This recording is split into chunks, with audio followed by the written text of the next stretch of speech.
Good day, everybody. Wolf Driver coming to you live once again on our VODcast podcast. And interesting show for you today. Just bringing to you what we did yesterday, which was an epic Wolf Driver adventure. What else would you expect from the world-renowned dog adventurer? Please feel free. We're live now, and you can ask me any questions, comments, concerns, shout-outs, whatever it is you may like to for me to address, or just say, hey, what's up? If it's after the live broadcast you're watching this, please feel free to put in the comment section. And usually I get to everything. I've been a little slower lately just because we've been so busy doing so much adventuring, and we're working on a lot of big projects. We've got the dogdocumentary.com. That's the Wolf Driver documentary I've been working on for years. Finally getting it to hopefully to the streaming state where you'll be able to see it. But you can go to dogdocumentary.com now and check out some of the awards we got, and I'll tell you a lot more about it. If you don't know me, once again, I'm the Wolf Driver. Basically travel the East Coast on custom-made equipment that allows me to essentially mush, though it's a little bit different. It's a kind of a hybrid sport between the dogs pulling, doing dog joring or dog-powered sports, and something called dog roading, where they're actually pushing, almost like resistance exercises. So I've kind of combined the two, designed my own equipment and different ways of tethering them to give them different exercises. So for versatility, for the best of their physicality and psychological aspects, to keep them enriched as best as possible. And my equipment means that the dogs can pretty much go year round because they don't have to pull. Pulling is optional. So they're not going to overheat in the warmer temperatures because I'm going to keep them at lower speeds and keep them not pulling. And in the cooler temperatures, they can pull to their heart's content. This also plays a part as they get older in life. They don't have to pull, and it becomes just more like we do in the summer, more of a touring exercise where we're just adventuring to see new sights and sounds and scents. And you can't imagine how much that enriches them. I mean, you can put them on a treadmill, which is great for exercise, but when they're outdoors and especially exploring new places, that really entertains their mind, which breeds like huskies, working dogs, intelligent dogs. All dogs are intelligent, but that have that working instinct. It really helps appeal to them, and it balances out that need for the enrichment because it's enriching them basically. So before I go too far, you're seeing my video yesterday. So we're coming out of the van. So I have a couple different ways of traveling with the dogs because, again, we adventure all over the East Coast. Sometimes we stay local. There's some farms that I rent where I can actually run them however I want to, whether it's off leash or tethered to different bikes, or doing other activities like lure coursing, which I call amazing chase, which is basically a prey-driven sport designed for sight hounds originally, where they can chase a flag. So all kinds of different stuff I do that a lot of people probably have never heard of a lot of this. Again, a lot of it I pioneered, so you would only hear from it about me. I see so many people on Facebook and social media saying, how can I get involved with riding my dog on the bike? And doing all this stuff. And when I say riding dog on the bike, doing dog joring sports, dog powered sports, because they have high energy breeds. And I've got a lot of information for that. And I'm always make myself almost always accessible through videos and through chats, through live forums like we are here. So you can always get some accurate information from 30 years of experience right here. So this is cool. When we travel now, this bike, sorry, the video's running a little choppy for some reason, but this particular bike that I've designed is what I call the city electric dog sled on wheels. So there's something called urban mushing, which if you are familiar with running dogs, more in a busy-like environment, they call it urban mushing. And it gives you the opportunity, it gives someone an opportunity to have a high-energy breed, and the dogs can pull. With what I'm doing, the dogs are contained in more of a narrower footprint, and they're kind of hardwired instead of being out there on what they call a tow rope or a gang line where the dogs are out there in front of you, and they can, even if you have a really good lead dog, it's all dependent upon that lead dog, whether they go to the left or to the right or stay straight. And with tight trails, what are called rail trails, what I like to go on. That makes adventuring all over the place really possible because there's tons of rail trails that the lead sled dog, or any dog for that matter, is probably going to meander some into somebody else's lane. And we can't have that and be welcomed on these bike trails because it'll hinder other people. Other people may not like dogs, or other people might have dogs, and your dog coming into their lane could be almost catastrophic in some ways. And people just riding bikes, the dog comes in, the person could hit the line, and that could be catastrophic. So you can see I'm harnessing the dogs up here. I use, there's a couple different harnesses I use depending on the exercise I want to do. But keep in mind, I designed all this equipment to tether the dogs. And a lot of it, like here, the city dog sled, I call the city electric dog sled, has 2 tether points, so one on each side, almost like drafting, if you're familiar with that, and almost even like a Seiko cart, which has 4 harness points. So this is just another way of hooking them up that I'm basically pioneering for this activity. So this bike is probably it is the smallest or most compact bike I have, and the reason we took this yesterday is for possible tighter situations where there's going to be bigger crowds and there's going to be more trail traffic, et cetera. And we're going to be crossing more streets and more busier areas, basically. So this will keep me, and you can see, by the way, I see the blue harness. So almost all my harnesses are color-coded or labeled per dog. And the reason being is because they're fitted to that dog. So when I get to a trail, I don't have to start refitting them or anything. That Cyenne's harness is for her. It's blue because she's Cyan. She wasn't named for the color, but it's not spelled that way. But I kept her blue because that makes sense. So she's I'm walking her. She's like luggage. I mean, she'll stand up. She'll go in all these different directions. And she listens really good off leash. But in this environment, we're at the Woodrow Wilson Bridge, which is basically the end we started off is in Northern Virginia, Alexandria, to be specific, Old Town. So Alexandria is, in between all this is Washington, D.C., and the bridge crosses over into Maryland. They call the National Harbor for Washington, D.C., but it's actually in Maryland. And this bridge we're going to cross, I've never done it before until yesterday, is, from my research, the longest bridge in the world that has a dedicated pedestrian trail biking lane, essentially. So it's like 6,700 feet, which is more than a mile.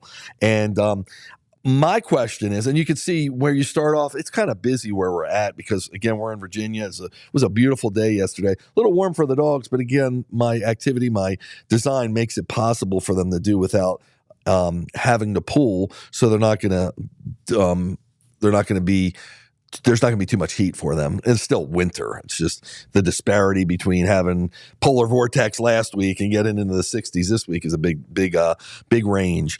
So what makes, again, all this possible, you see the U-bars where the dogs are inside of, and the ballarts right there, there's 2 ballarts, they call them, the poles in the ground, that keep ATV and cars off the trails.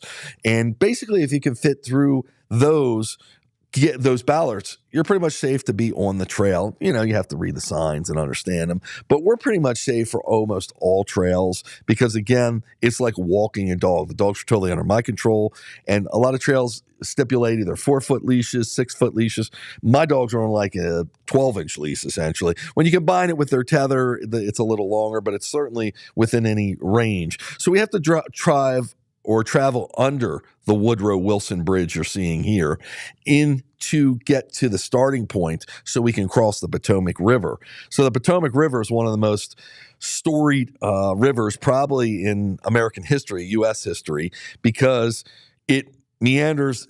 I don't know if it actually touches D.C., but you can see it from a lot of different points in D.C. D.C. is only so big. So almost all photos, illustrations from back in the day, you might see where there's usually water. It's usually the Potomac River you're looking at. It was involved in it played a lot of history in the Civil War. It's really a lot of history, totally. But you can see the dogs are really excited. They're kicking up a big pace here. So I've got I'm riding the brakes. I'm not assisting them with dog motorsports at this point because they're so amped up. Now I have to be concerned because there were a lot of little kids around, just running around, and people with dogs. Most of the dogs were on leash. There was a dog park near here also, just to add to the excitement. And there were just people riding bikes, just using the trail for what it's designed for. I was waiting there for my co-pilot to kind of lead the way. So my co-pilot, pretty much what they say, rides point. That's what we call it. So he's riding ahead, sometimes setting a pace for me and making sure the ghost is clear. So making sure there's not a dog off leash that's coming at us. There's not a construction truck on the trail, on the bridge, whatever, that we can't get around, so we can prepare for it, and making sure pretty much we're safe. So also the dogs, one of the great things about good exercise for the dogs is all the action gets them excited, so they want to go to the bathroom and they need to go to the bathroom. And anything on the trail, we always abide by all the laws, all the trail regulations, county ordinances, whatever the case may be. So we'll pick it up or put it on the side, whatever they stipulate, and he'll do that a lot. So I don't have to stop too much, especially in the beginning, because the dogs are so amped up. They just want to go, go, go. And if I get off the electric dog sled on wheels, they'll pull it a little bit. They can't get far. But if someone's close by, it's just it's a lot of ruckus, for lack of a better description. So he'll get up and take care of that. We've got walkie-talkies. I also have another one of my Wolf Driver pit crew, I call him, my wingman. He is back at my van where we left off, where you saw us loading out at. And he pretty much tracking us through GPS and through LTE walkie-talkies, which like cell phone walkie-talkies. And we are able to, so if we ran into a problem where we need an extra set of hands, he'll be there. Get a flat tire, he'll be there. So he's got a bike to get to us if he can't get to us by roadway. So again, this is experience over the years from me doing this for running dogs for 30 years. And also, as I get older, I need the help because I want to maintain the safety, and I want to be able to travel to not only populated areas like this, but also to remote areas. So, and that's what we do, sometimes 3 times a week. So getting on this trail, I studied this trail. I study almost everywhere I go, but that doesn't make it bulletproof. There's, always expect the unexpected. You never know what you're going to run into. And it could be that every day, all my studies show it, everything's clear. And then you get there, and that day, the president of the United States is coming through, especially in a place like this. So there's a million detours. There's all kinds of police and all kinds of things we have to do to stay in line. So anything can happen. Again, running in populated areas close to D.C., that's magnified by a million times. We have to run, I know from studying the trail, again, I've never been there before. My co-pilot did go ahead and scope out, did some reconnaissance where we get on the trail, and I knew it from my research that we've got to go down pretty much this I believe it's the Mount Vernon Trail that connects to it. The actual trail itself is called the Woodrow Wilson Bridge Trail, and it's like 4.5 miles round trip. So that means you go over the bridge and come back. So the bridge on the other side goes to the National Harbor, where you might be familiar with, if you know any of this, the MGM casinos there. There's a big Ferris wheel and some other really cool places. We certainly weren't going into any of those, but we were going by them, getting some eye candy and just some different areas to run the dogs. So against this wall, that's the base of the bridge, or the entrance. So I'm going to do a big U-turn and get back to it as soon as I get to what appears to be a brick-like sidewalk. And that's a lot of way these urban kind of trails are. You'll have sidewalks. Sometimes they're really generous in size, but there are cars that are riding next to it. And I create quite a spectacle because nobody's seen exactly what I'm doing, and not many people have seen a sled dog team. So when they see this whole situation happening, they're like, whoa, and we just want to be careful we don't get hit because they're taking pictures and videos. And that's not why I'm doing this by any stretch of the means. I'm doing this to create memories with my dogs, and also to share this to give people ideas, because a lot of breeds, especially like the Husky, are abandoned and surrender far too often because people don't know the exercises, the other ways of exercising them besides becoming a full-time musher, and most people can't do that or don't want to. So I'm showing ways you can adventure with your dogs, and any dog can do this. I got a 14-pound Chinese Crested toy breed that I've designed one of my bikes, a couple of the bikes, that can handle her. She can run with the dogs or by herself because, again, they don't need to power it. It's got a motor. So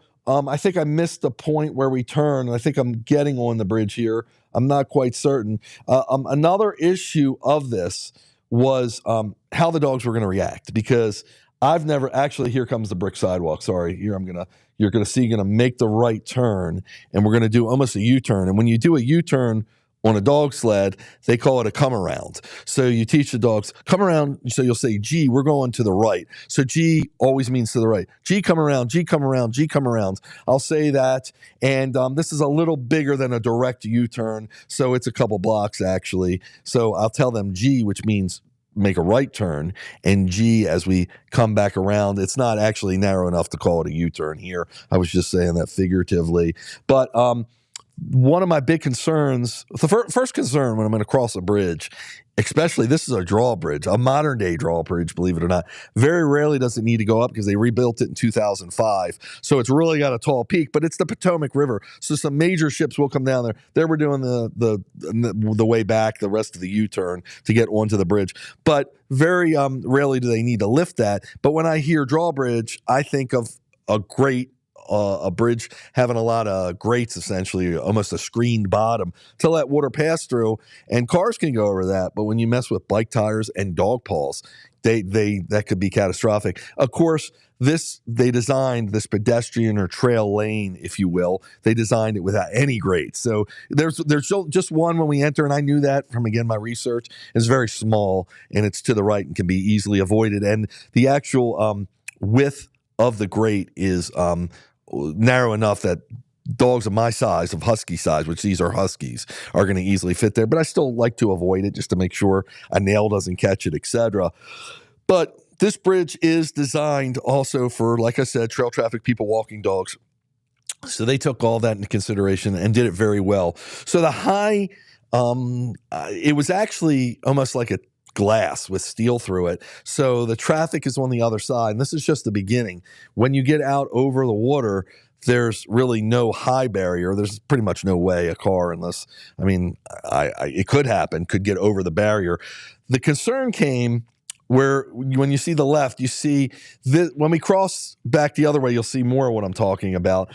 But you can see through the fencing because they're slotted, and they do that purposely because it's scenic. When you get over the Potomac River, to your left, you're going to see there's telescopes there, if you can stop and look, the Washington Monument, the U.S. Capitol, and Reagan International Airport. By the way, there's planes coming in and out because they fly right over the bridge. It's so surreal, so cool to see.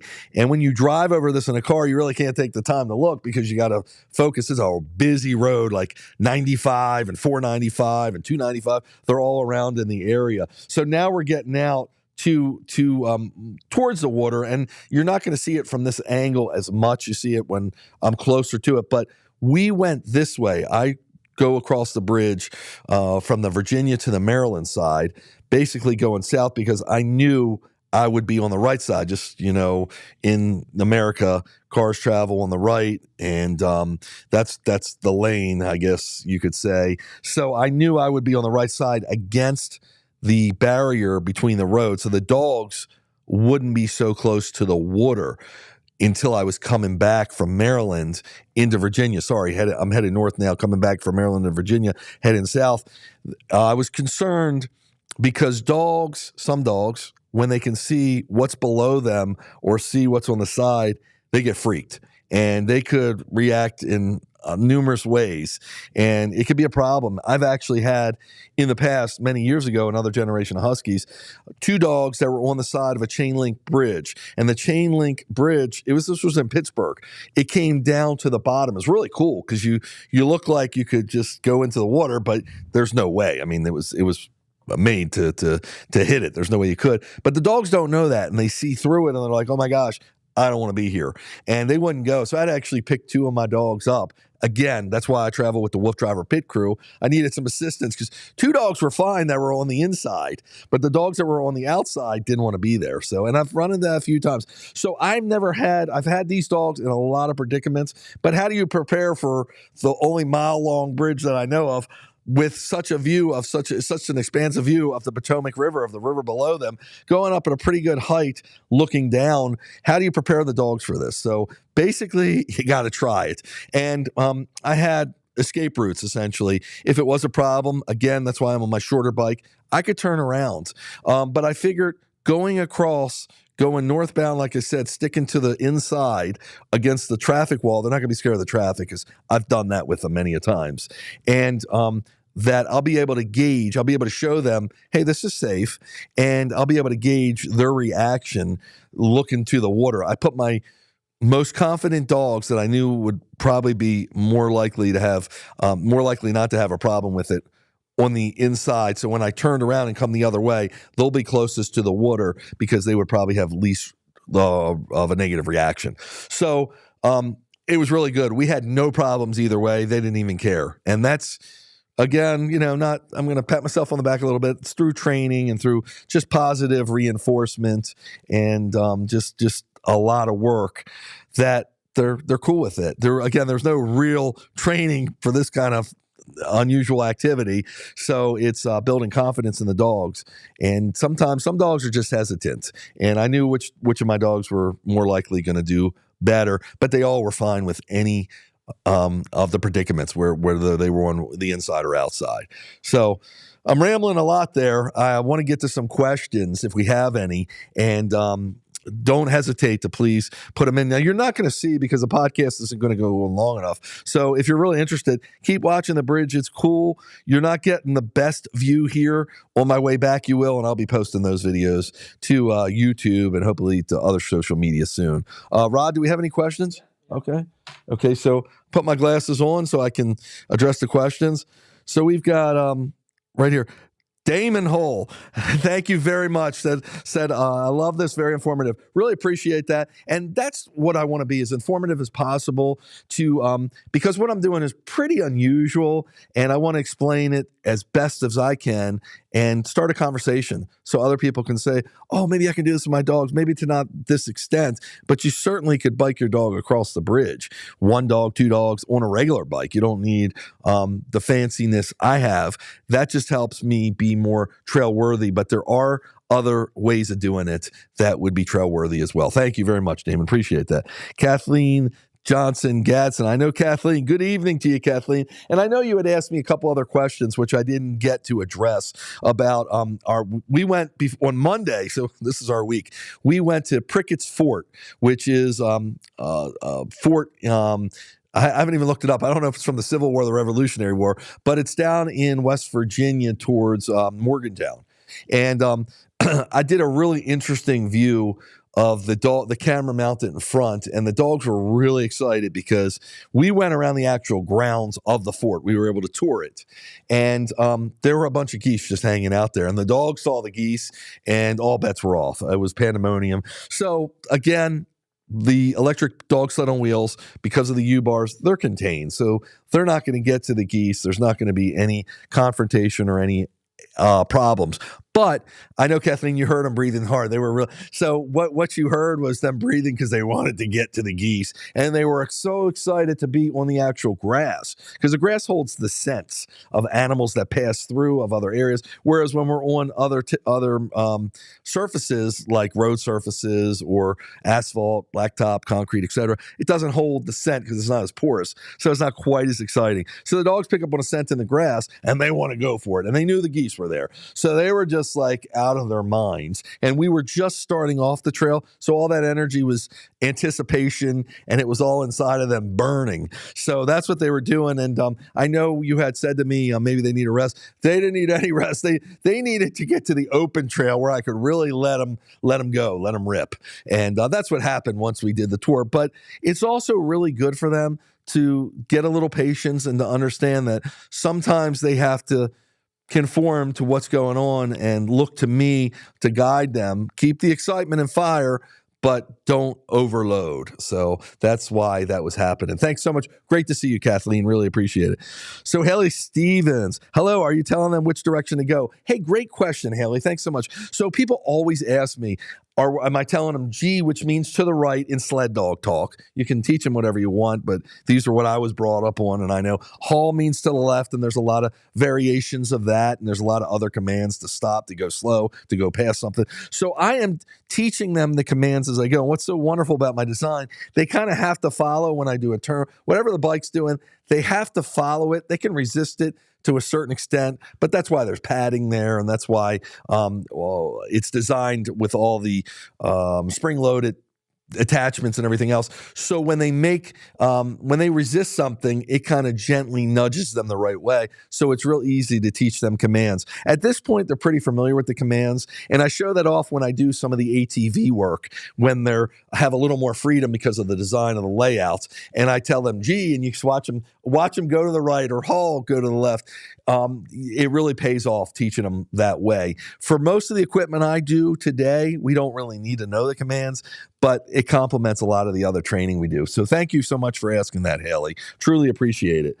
And from Kathleen Johnson Gatson, just wanted to know if those dogs are more or less antecior than the others you had.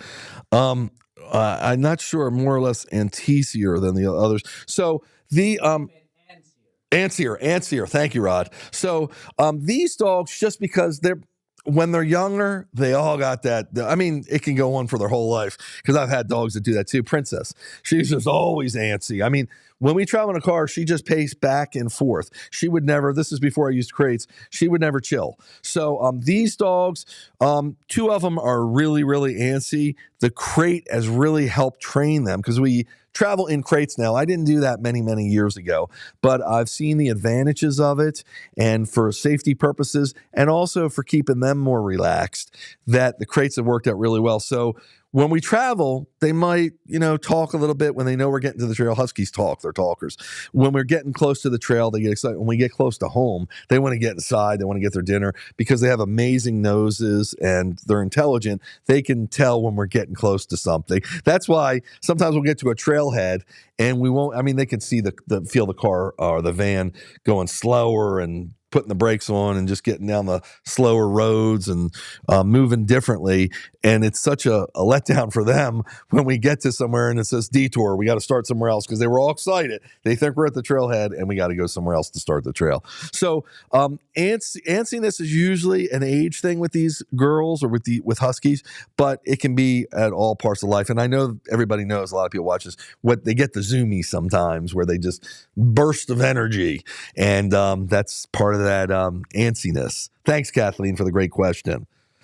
So from Haley Stevens, thank you. That's awesome, though. Thank you so much, Haley. I really appreciate it. And again, Haley was asking about the turning, teaching them. Real quickly, there's a Seiko cart. It's been around for many years, and a lot of mushers, a lot of sled dog operators would use the Seiko cart to train lead sled dogs, because like my design, you can turn and it gently turns them so they learn the commands, and you can use a brake and you can speed up. You can do a lot of different things. So pretty cool stuff. Whereas if they're just on a sled and you have them just on a rope, a tow line, and you tell them haul, well, they don't have to go anywhere. And there's no way you can direct them unless you have someone in front of them, which they'll do, to kind of move them that way so they know, oh, this means to the left. But when they're just on a tether, on a rope, and there's nothing to push them or to kind of move them in that direction, it's harder to train. So, but they will, sometimes they'll use two people to kind of, with a leash sometimes, with a harness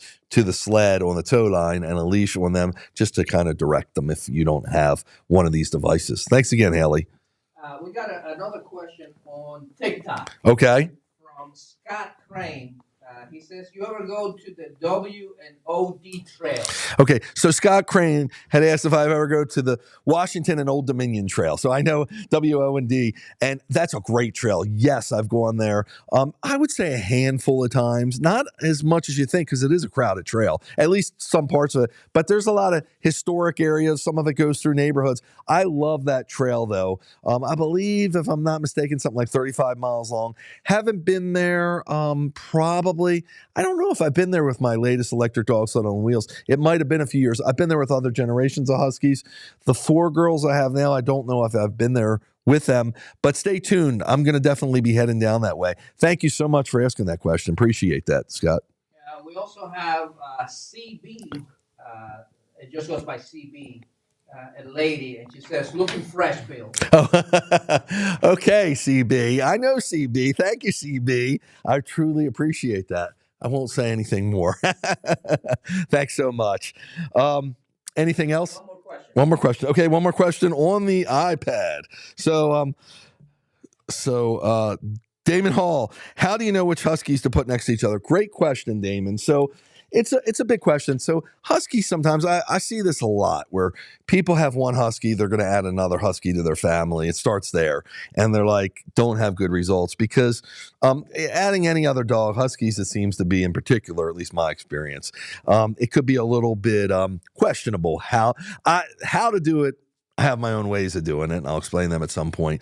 But doing it can be problematic. So running next to each other because of their competitive nature, because of their prey drive, and the pretty much the hierarchy of a dog pack can create a lot of problems. And it can also be good. It can create good energy, but we want to be sure. Put it this way. I know of someone that has run the Iditarod, and they actually did the Iditarod. And the first time they attempted to do it, they couldn't go on any further because they got bit breaking up a dog fight. So it happens between the dogs next to each other. My design, because of the way it keeps them pretty much to their own lane, they can still touch each other. It can help reduce some of that confrontational energy. But the ones I run next to each other, and that's most important to me, is getting a good synergy between the dogs.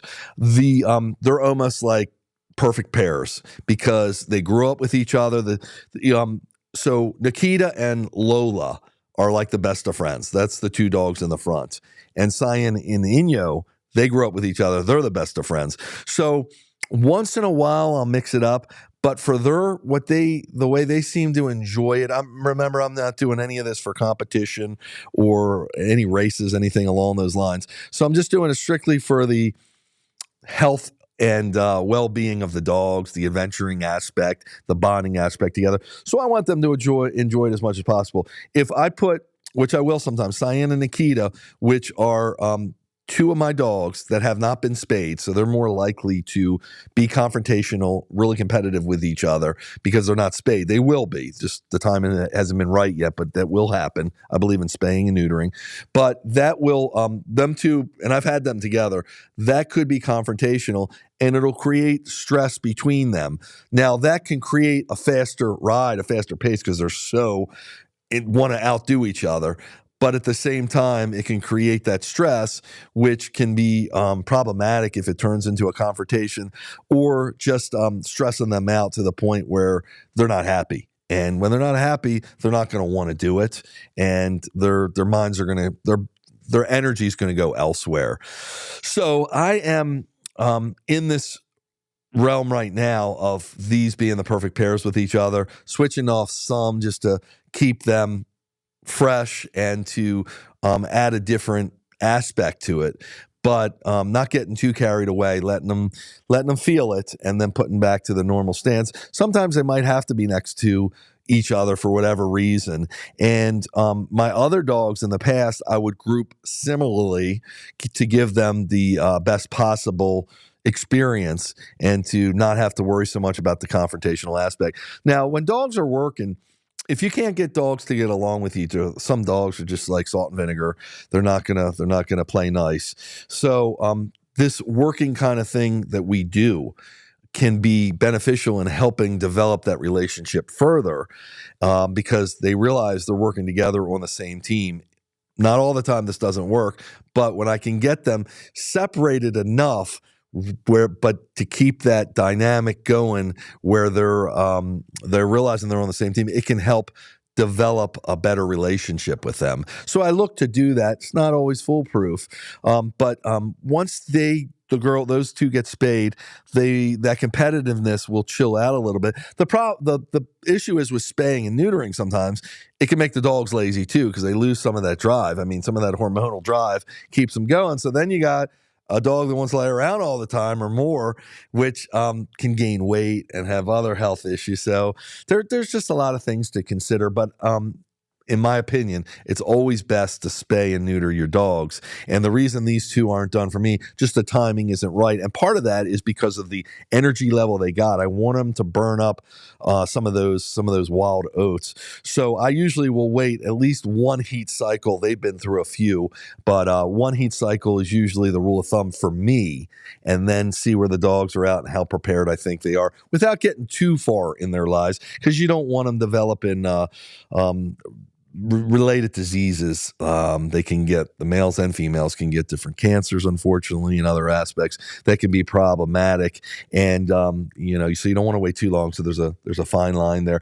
I used to do them when they were real young. I neutered males, and then I thought it was too young when I was doing it. So, but that's all personal opinion. Talk to your veterinarian. A dog trainer can sometimes help you make those decisions as well. So hope that answers your question. Thank you so much. Anything else we got going, Rod? We got one last one. Sure. Here we go. Okay. So from Adri Orego, Chief.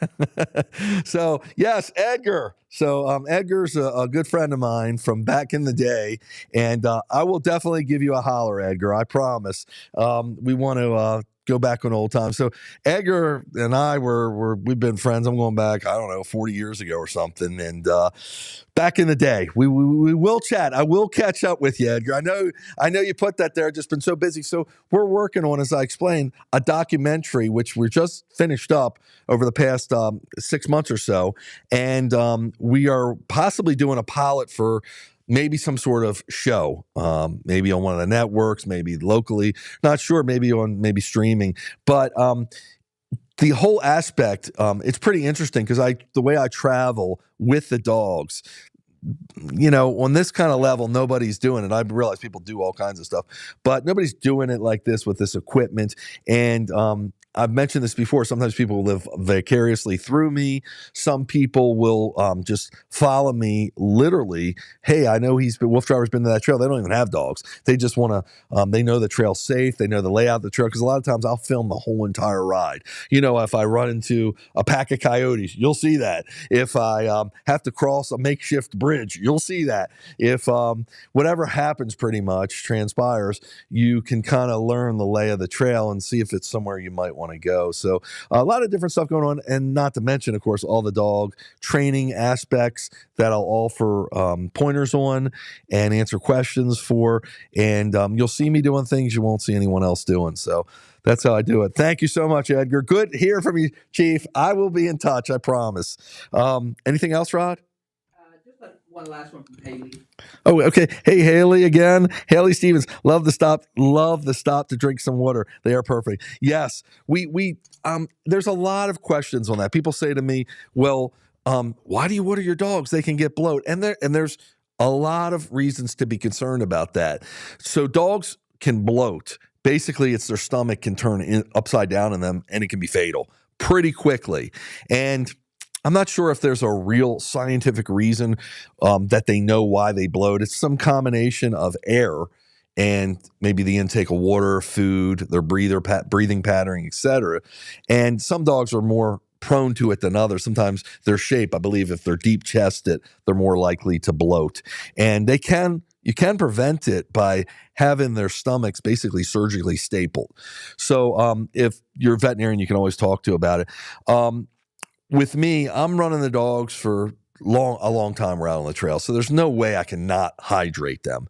I believe, and this has worked for me, and people have contacted me, their dogs have died from bloat. So it's really serious, and they're adamant about not watering them. I can't not water them. It's just we're going too long, and the water helps cool them as well. So because they're panting, so their mouth dries, and the water helps cool their system. But again, it can wreak havoc on them, so you have to be careful. But and I'm not saying this is scientific at all, but what's worked for me is just constantly watering them. So we water every 2 miles or so, depending on weather conditions, depending on how the dogs are acting, depending on when I think they need water, how hard they've worked, etc. So by offering them water constantly, it's not such a resource where they have to be so concerned, and they would drink too much. They would gulp it too much and possibly create the bloat. So by just having a constant stream of water, oh, we're going to get water soon. We're going to get water. They'll look back at me. They'll look back. I know what they're saying. Either they want assistance or they want some water. So this constant stream of water and not giving them a limited amount, just letting them drink what they want, has worked for me. I've never had bloat. Knock on wood a million times. And thank God, I've never had to deal with that situation.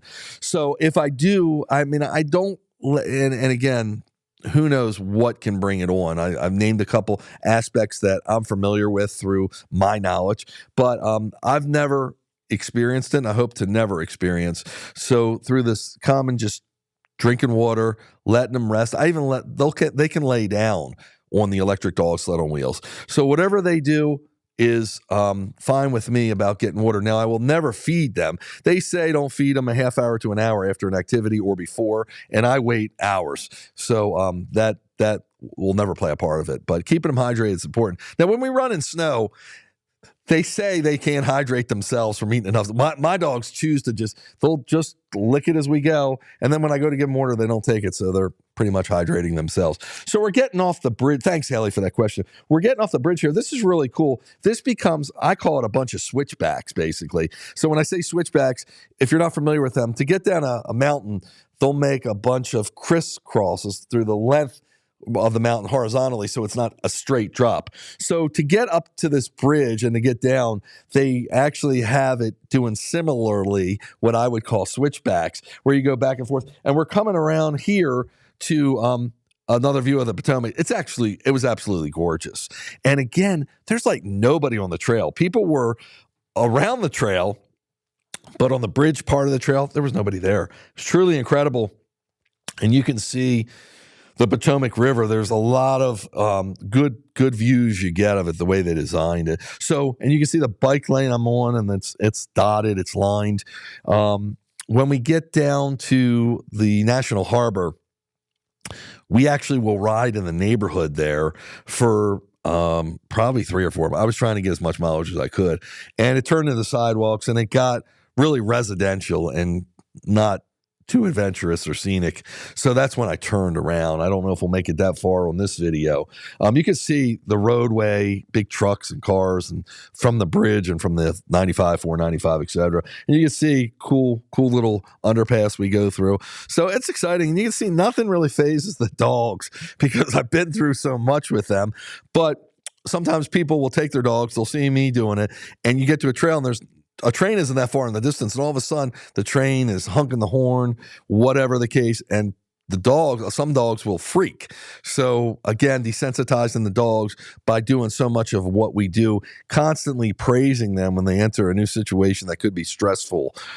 It really, really works well. Always praise. And again, feeding and running. So I'm trying I won't give them treats out here. When I train them, I do use treats. I use hot dogs basically. But again, you want to be careful they're not working too hard if you do use treats, because sometimes getting over some of these, desensitizing them does require us to sometimes coax them with a little bit of food. So if we're not going to run them hard, you're just doing training to teach them, desensitize them or teach them a certain aspect. The food is fine because they're not going to get too winded, but you always want to keep track of that.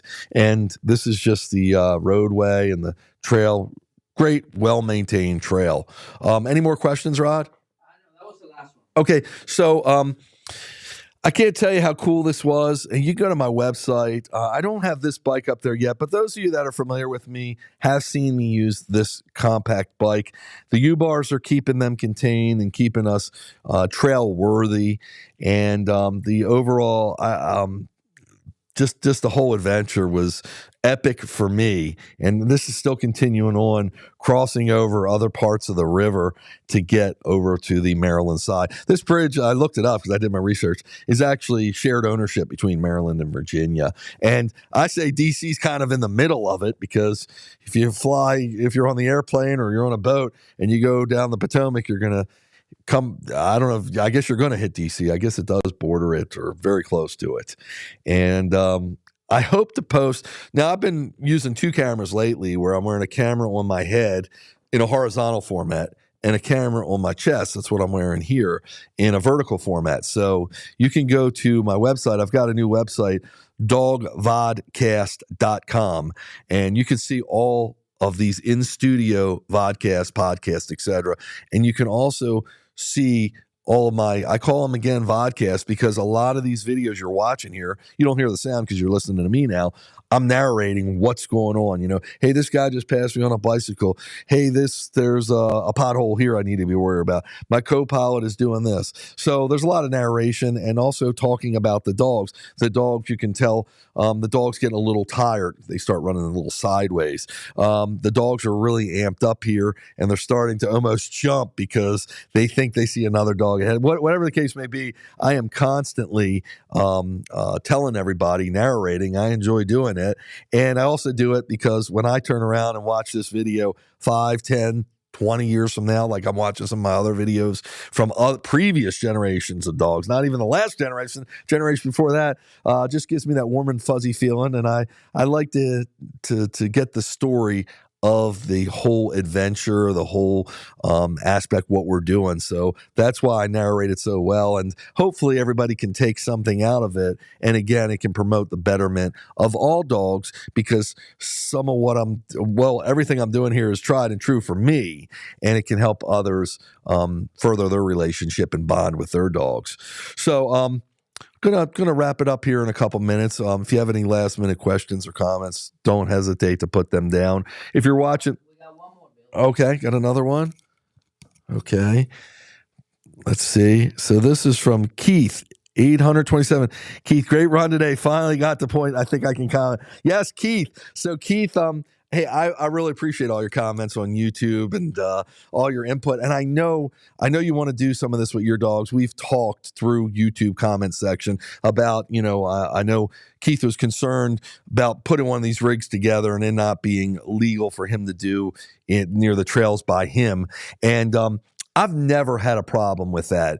And again, because of the constraints and all the trail rules and aspects and county ordinances, I'm within those parameters. So I've never gotten thrown off a trail.